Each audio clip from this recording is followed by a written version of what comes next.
8-класс кыргыз адабияты сабагы. Бүгүнкү биздин силер менен өтө турчу темабыз Жаңыл мырза эпосу. Сабактын максаты бүгүн сабактын жүрүшүндө Жаңыл мырза эпосу жөнүндө жалпы маалымат аласыңар. Эпостун окуялары менен таанышасыңар. Жана каармандарга мүнөздөмө берип, суроолорго жооп берүү менен эпосту талдайсыңар. Чыгарма менен таанышаардан мурда балдар Жаңыл мырза эпосу жөнүндө жалпы маалымат алып алалы. Жаңыл мырза көлөмүнө карай кенже эпос, ал эми мазмуну боюнча баатырдык эпостордун катарына кирет. Эпосто болгон окуялар 5-8 кылымдарга таандык. Анда кыргыз элинин калмак баскынчыларына карата күрөшү баяндалат. Жалпысынан алганда эпостун 4 варианты бар.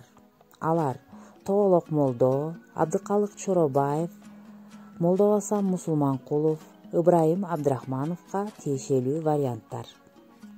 Эмесе балдар, мен силерге эпостун сюжетин тааныштырайын. Башкача айтканда, эпостун негизги окуяларын айтып берейин. Аты айтып тургандай эле, эпостун башкы каарманы Жаңыл мырза. Демек, окуялар ушул Жаңыл мырзанын тегерегинде болот экен. Жаңыл мырза Нойгут уруусунан чыккан, эли жерин коргогон баатыр кыз.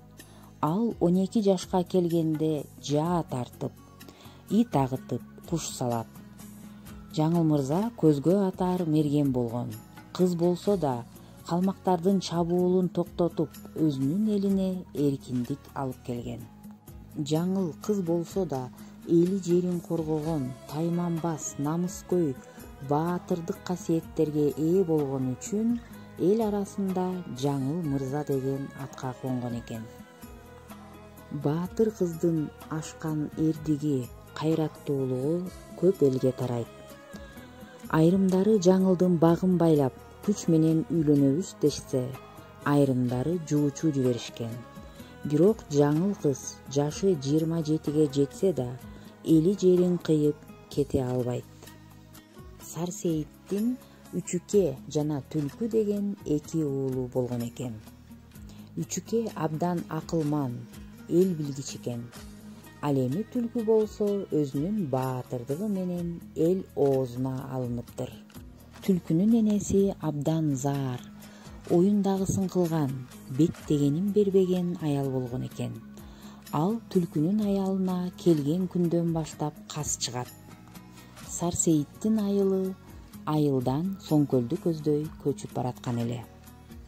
Мына ошол көчтө Түлкүнүн аялы Деркен бешиктеги баласын өңүрө албайт. Жерден алып бер дейин десе, жанында эч ким жок. Айласы кетип, кайненесинен суранат. Энеке, мага бешикти алып берип өңөрүшүп коёр бекенсиз дейт. Араң турган кайненеси чырды баштайт. Келининин бул кылыгына абдан жини келет. Кемпир көчпөстөн айылда калып калат. Канчалаган киши келсе да, такыр болбойт. Түлкү аялын кетирсин. Мен келинимден кордук көргүчө, айылда калып өлгөнүм жакшы дейт. Аялын кетирбесе, балалыктан кечемин. Эне деп мени сыйласа, аялын кетирсин деп такыр болбой коет. Айласы кеткен Түлкү аялын кетирүүгө мажбур болот. Байкуш Деркен бешиктеги кичинекей уулу Тынай менен коштошуп ыйлап кала берет.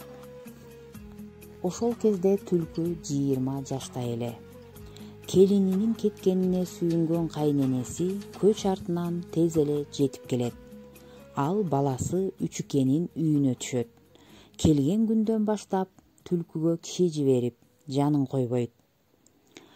Түлкү ошончолук эле кыйын болсо, мылтык атып жаа тарткан, өзү Нойгут уруусунан болгон ургаачынын сулуусу Жаңылды алсын. Ошончолук эле Түлкү кыйын болсо, эриш бузуп элин чапсын, жылкы тийип чаңдатып калмакты кошо чапсын. Эгерде буларга алы келбесе, анда Түлкү көзүмө көрүнбөсүн деп тынчын ала баштайт. Энесинин сөзүн эки кылбаган Түлкү үчүкени ээрчитип, кол курап, жаңылды байлап, багынтып алмакка жөнөп калышат. Алар жаңылдын айылына келип, тынч турган Нойгут элин чабышты, жылкысын жылас кылышты, 4 түлүк малын чогултуп, коломтолорунун күлүн сапырып, чоң тополоңду башташты. Бул кезде жаңыл жок эле. Айылдын чекесине барып, жылкылардын ичинен семиздерин союп, казан асып, жигиттери ата козу менен чабакты, үлбүрчөк менен бургуйду каратып коюп түнөп калышат. Аңчылыктан келген жаңыл элинин чабылганын көрүп, жоонун артынан кубалап жөнөйт. Жинденген жаңыл кароолдо турган ата козу менен чабакты сулата атат. Андан ары коломтодо от жагып 30-40 адам жүргөнүн көрөт. Ал жерде үчүке менен түлкү да бар эле.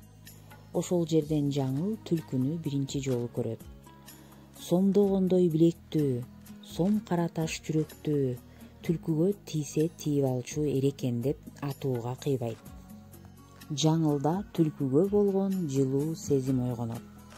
Түлкү баатыр да жаңылдын кабарын угуп, жактырып жүргөнүнө карабастан, кызды үстүртөн кемсинтип карайт.